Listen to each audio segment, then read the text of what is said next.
Welcome everyone to this week's edition of our Explore series, the Johnson University Explore series.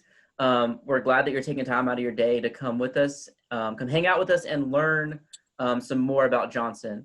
Up to this point, we have learned so much. I'm not going to go through it all, but some highlights. We've talked about dorm life, what chapel looks like on campus. We've dug into what specific schools offer some different degree options.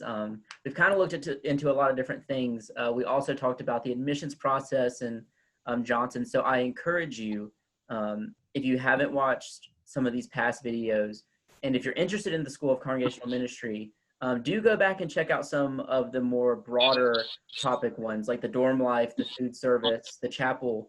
Those apply to everyone. You don't have to go back and watch them all unless you just absolutely enjoy it. Then please do. But today we're going to be talking about the School of Congregational Ministry. And this has been one of the school, this is kind of how Johnson was founded. We were founded as a university to send out preachers. So this is very much so at the heart of who we are as an institution. So this will be a fun one. We have some really cool guests with us. And without further ado, I'll go ahead and let them introduce themselves. Hi, everybody. It's a pleasure to be here with you today. Thanks, Ryan, for the invitation. Thanks to those of you who are joining in on this conversation. My name is Jeff Snell. I serve as the Dean in the School of Congregational Ministry. So I sort of am responsible to oversee our group effort and to make sure that everything is running smoothly and to communicate on our behalf to some of the other parts of the school.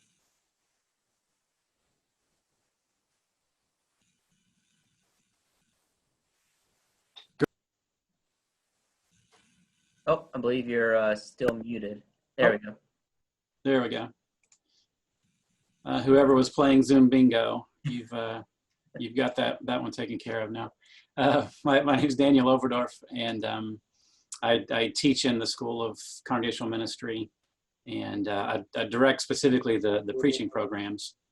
And so I have both teaching and just a little bit of administrative role.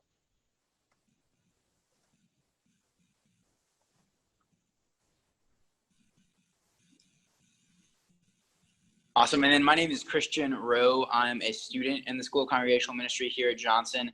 I'm a rising senior, and my major is preaching and church leadership.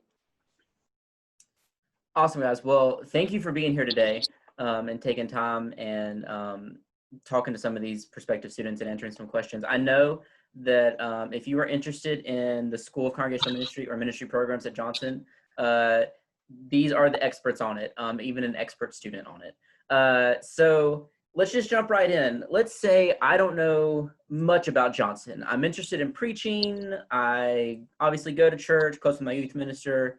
But, you know, I'm trying to figure all this out. Can you tell me a little bit about the School of Congregational Ministry?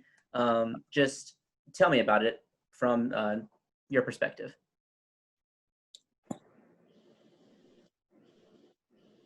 Dr. Snell? Well, I'm happy to, you know, from my perspective, kind of the glue that holds us together is that we are the school in equipping people to provide a leadership presence in churches. And that may be the kind of leadership that a person gets paid for. It may be the kind of leadership that is more voluntary. But we are people who love the church and want to serve the church and believe one of the most important needs of the church is men and women who are willing to step forward and provide a strong leadership presence in a variety of roles in a variety of ways. But I think what really holds us together is that active leadership commitment to serving the Lord by specifically serving in churches.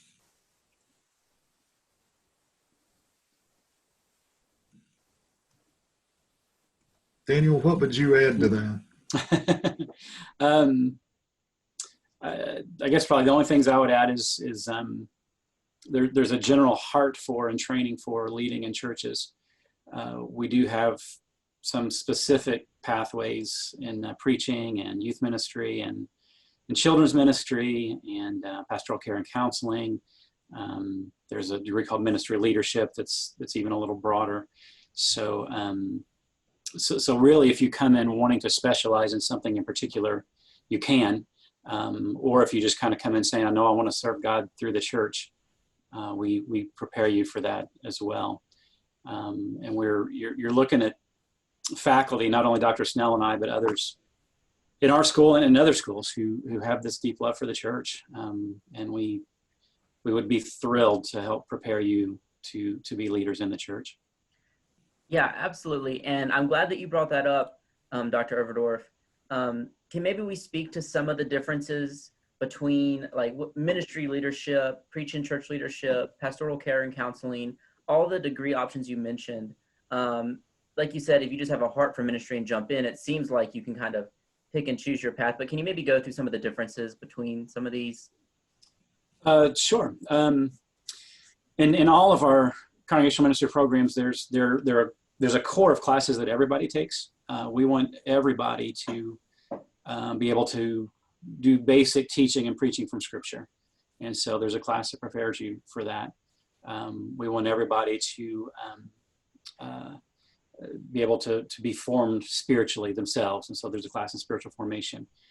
There's a class just in effective leadership in general of others and of yourself.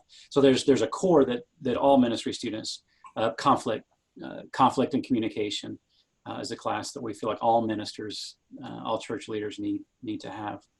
So there are those kinds of things.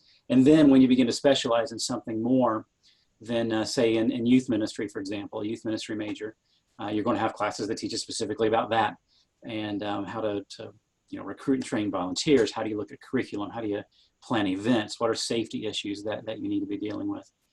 And the same for children's ministry. So it gives you, and then in preaching specifically, then you get more classes in preaching, more in specifically in church leadership for more of a senior minister type perspective. And then all students in all these areas do internships to give them some practical hands-on experience in their fields. I'm glad you brought up internships, and let's put a pin in it because I do want to get to that later. Christian is sitting in one of our classrooms at Johnson right now, and it's specifically, we call it the RPC, the Russell Preaching Center, classroom 155, and it's a classroom that is specifically used in the School of Congregational Ministry. Christian, can you show us around a little bit? Yeah, absolutely. I'm going to flip my camera around. I'm going to come up to the front actually and kind of pan around the room so you can see. But this is RPC 155. There's a few more chairs in here than normal just because of safety precautions and guidelines pertaining to COVID right now. But this is essentially the primary lecture hall that you'll have your classes in as a preaching student. I had my little setup right there. But yeah, so you'll come in the door, obviously, for your class. You'll take a seat. The professor will be up there. You have these screens for lectures and things like that. But then also in many of your congregational ministry classes, your preaching classes and things like that, you will be required to preach either in a church context or sometimes in this room. And it's actually really cool because I don't know if you can see that camera right up there, but this room is actually outfitted with a recording system, basically where the camera actually tracks you preaching on the stage, where professors are able to record that real time as you're preaching, provide that to the student so that you could have feedback and you can go back and see what you were doing or how badly you messed up, in my case, many of the times, or things like that. I'm going to walk actually out into the RPC lobby as well and show that around, and then I'll go into our preaching practice rooms. And so right now I just came out the door, and so that's RPC 155 right there. And this is our Russell Preaching Center lobby. This is where many students kind of just hang out and kind of converse and talk throughout the school day. This is a computer lab that you can go to if you don't have your own computer, need to print things or stuff like that. And then down this hallway right here is actually going to be our preaching practice rooms. And so we have 3 practice rooms, and then one that's like a recording and edit room. I've actually never even used that room, but this right here is typically where I will come to practice a sermon for a class or things like that. And so this is what it looks like. It's just a small little room. It's got a camera and a TV for you to, like I said, record and practice and things like that. And so, yeah, usually you can set up here. You can have a little podium. You can practice your sermons, have it recorded real time, just as in RPC 155 and things like that. And so it's definitely a really cool amenity that the School of Congregational Ministry provides its students with. Something I find myself using quite a bit in preparation for sermons, for classes, or for preaching in a church, or things like that. And so these are just a couple rooms, couple unique things about the School of Congregational Ministry. John. Yeah, and thank you for showing us around, Christian. So now that we've kind of heard about some of the different degree options, what the school's about, and we got to see some of the space, I'm going to throw this question to the academics first. So can you talk about your role a little bit more, and like, what do you teach? What is a college class like in the School of Congregational Ministry? So let's say I'm interested in preaching youth ministry or ministry leadership, and I have you for a class. What does it look like for me? I'll go ahead and begin. I teach a fair number of graduate courses at Johnson, but the undergrad ministry course that I consistently teach is the 3rd and final preaching class in the curriculum. And so here's what that looks like for me at Johnson, and what it would look like for you at Johnson. One of the things I do in classes, and this is one of the ways I've changed as a preaching professor over the years, I actually have my students read a little less than I did some years ago. But I have students listen to and process a lot of sermons in advance of our class time. So it's a combination of readings, lectures, and then a significant dose of sample sermons from a variety of different types of preachers from different church traditions, including the Stone Campbell churches that sort of form the backbone of Johnson's history and heritage. But men, women, older preachers, younger preachers, people who are preaching in a wide variety of church models, some preachers that are more conversational, some that are maybe a little less conversational, so a wide variety of tones, wide variety of types of texts. And then students come to class and we sit around and talk about them. We have guided discussion where students help set the agenda, but I help frame the agenda. And a part of what I like about that is preaching classes just have a lot to do with preaching. And for as long as public speaking has been studied, it's been studied largely through the processing of examples. So this isn't really a new thing. It's really an ancient time-tested approach to the teaching of public speaking.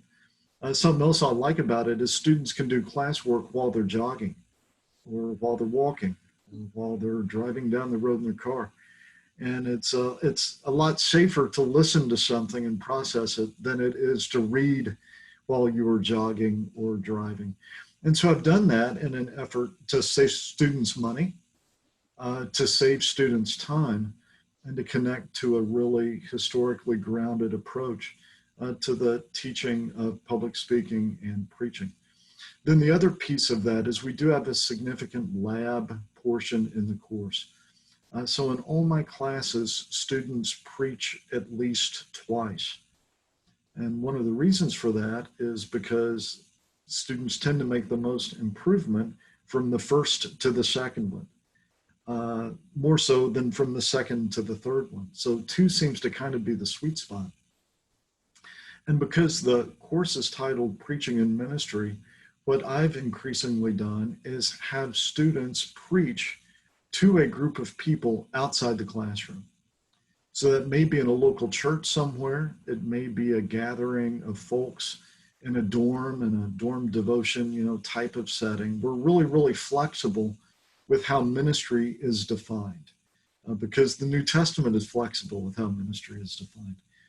So we give students a lot of freedom that way, and a lot of freedom to sort of plan and strategize and organize something that fits well with their current opportunities and what they envision doing in the future.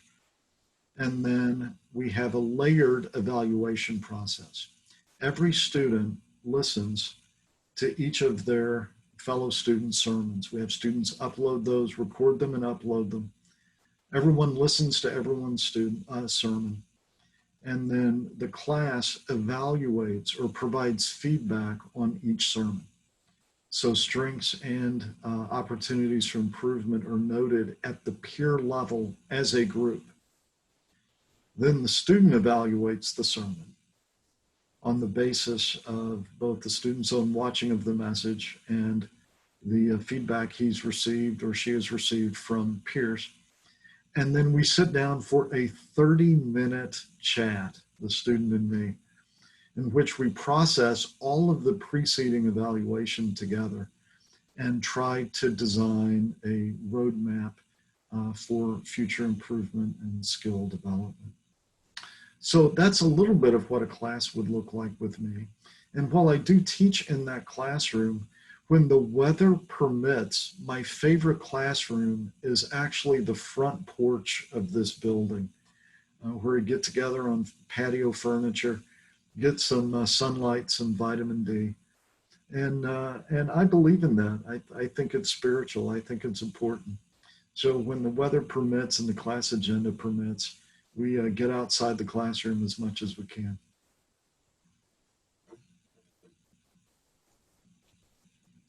I wouldn't have a whole lot to add. One of the things that you saw coming out of Dr. Snell's conversation there is just how hands-on and practical that the classroom is, and I think you would find that carrying through in all the ministry classes, preaching classes, leadership classes, youth and children's ministry classes. All of your ministry professors are people who we've all been there. We've all spent years in local church ministry, and so we want to prepare you for that, for the day-to-day life of what it looks like. So you'll get a lot of case studies, a lot of bringing in guest speakers, people who are out in ministry and doing some really, really cool things. We try to bring in and expose students to them and what they're doing. So what you're going to get, and what you heard from Dr. Snell there, it's consistent in the other ministry classes too, that we're trying to equip you to be a leader in the church, and we're going to do that in as biblically and theologically accurate as way as we can, but also as hands-on and as practical of ways that we can.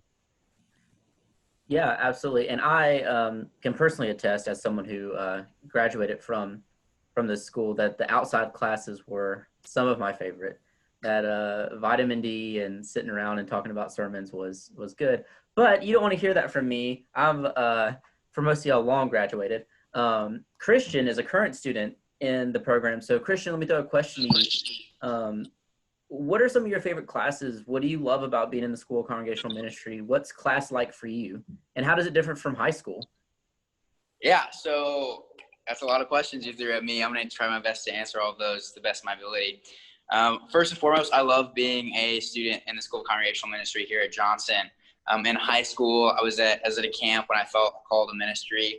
And then from that moment on, my junior year, I began looking at schools that I thought would best prepare and equip me for vocational ministry. And I thought that school would be Johnson. And so I'm glad, very blessed to have ended up here.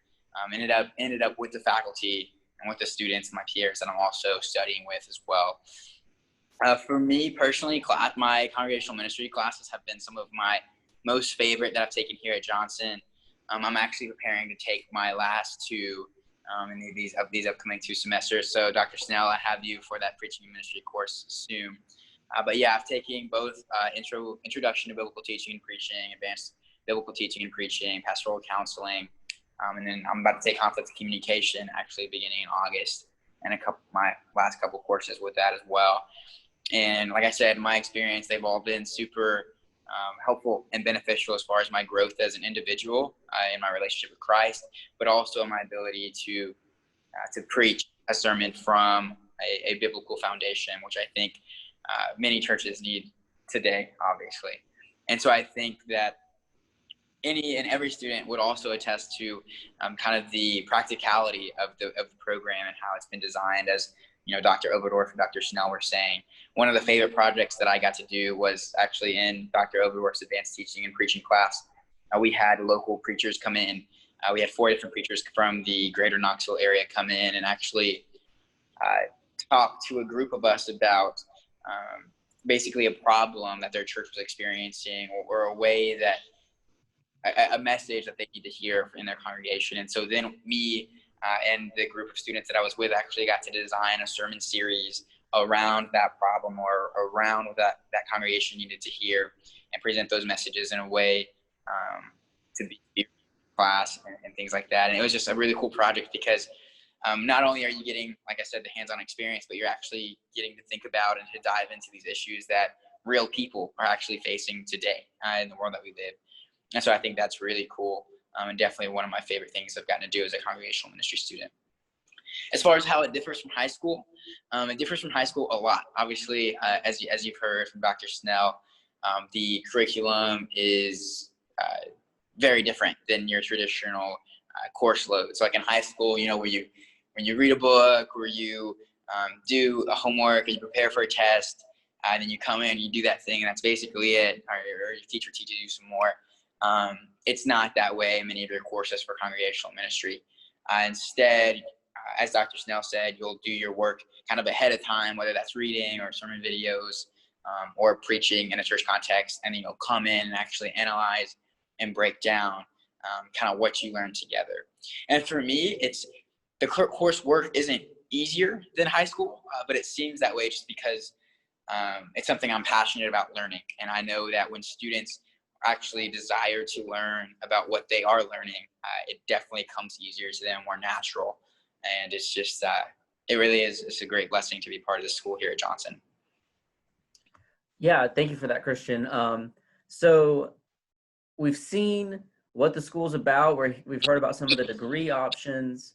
We got to see some of the space. I'm learning more about what the classroom looks like, and what my curriculum and how it's set up and how it differs. So I'm a student at Johnson. I'm in the program. I'm going through these classes. I'm sitting outside and talking about preaching. But Dr. Overdorf, you mentioned internships earlier. Can you all speak a little bit more to internships, what they look like for your school, and then maybe some interesting ones that you know of or have had students go into? Yeah, absolutely. And the internships are required of our ministry students, and it goes back to what we discussed before, and that this is it's hands-on, it's for real, and we want you not just to learn about things in the classroom, but we want you to take those and use them in real life situations. So most students do an internship after their junior year, and they have an option of either doing it for just that summer, like 10, 11 weeks, or doing a 7-month where they go like for a summer and then also all the way through the fall semester, being on the internship. These are, because we're a school congregational ministry, most of the time these are in churches, and you go serve under a youth minister or a children's minister or a preacher or a discipleship minister or a small groups minister, if you have those kinds of particular passions. We have students do these all over the country. For one, we've got students, you know, the Northwest. We've got students in New England. We've got you know, Delaware to all around Florida to, you know, wherever, all over the country. And then some even do them internationally, where they go and serve in international contexts. So, you know, some have done them. I remember students going to Hawaii and Alaska and some cool places. So this gives them the opportunity to go out and experience the day in, day out life of ministry. And it does a couple other things too. It begins to help students begin to build their networks with with ministers who become their mentors, often, into the decades to come. And it helps them even when it comes time to be looking for a job and looking for ministry, that you now have some networks and some people that you can talk to and seek out those opportunities. We also really, in addition to internships, we have another program where after you graduate with your undergrad, your bachelor's, your college degree, where you can take a 5th year and do a residency, where you're now taking a full school year, and you're actually in a church. You're in class on Mondays. You're going to earn a master's degree within that 1 year, but you're earning the master's degree not here. You're earning it on the field. And we've had students in Phoenix and Indianapolis and Orlando doing this, and it's a great program. We encourage our ministry students just to kind of consider this as a part of what you do. You complete your 4-year degree, and then you take a 5th year in a practical, hands-on environment. You're earning a master's degree in residence at some of the country's most vibrant churches. So yeah, it's the approach we take. It's how we feel like we can best train people to lead in churches. Dr. Snell, anything to add? That's a great overview. The only thing I would just say to reinforce what Dr. Overdorf has said is that this is so much a part of our ethos, our culture at Johnson, that we're really encouraging students even before they do their formal internship, which often does work best between the junior and senior year. We encourage our students to do internships, not so much for credit, but for experience prior to the taking of that formal internship for credit. So we strongly encourage, and a lot of our students do go out and for their summer job, so to speak, they work getting experience in churches, perhaps their home church or another church that they have an opportunity to connect with. So we just really think that's important. We also encourage students to volunteer during the school year in local churches in the surrounding area. I think back to my own experiences as a young minister and as a young ministry student. I'm convinced that my week in, week out involvement with local churches just in the area was something that really accelerated my own development, my own ministry maturity. And so we really think that's an important component of our education, not only in the curriculum, but beyond the curriculum. And to that end, I guess one other thing that I would note, it's really unfortunate that Brian Leslie, our youth ministry professor, is unable to be with us today to speak not only about internships, or youth ministry rather, but also about internships, because he is our internship coordinator. And he's got an administrative assistant, Amber Chambly, who works part-time, assisting him with that. And so we believe in this enough that we have devoted a significant amount of Brian's time and even the energies of a part-time administrative assistant in helping facilitate these internship connections. It's just a really important part of what we do. Yeah, absolutely. I think that covers it pretty well. The last question I have, and it's related to this one, I imagine it may have some crossover, but what are, I would say, potential careers that you can get with this degree, but they're usually pretty specific, but can you speak to careers that you've seen your students have and maybe some of the areas that they're serving in, just speaking to what Johnson students go on to do with these degrees?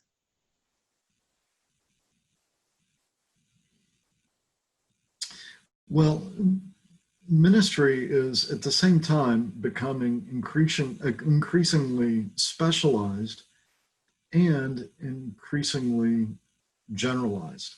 I mean, there are so many different types of ministry positions that are available in today's world, in larger churches particularly.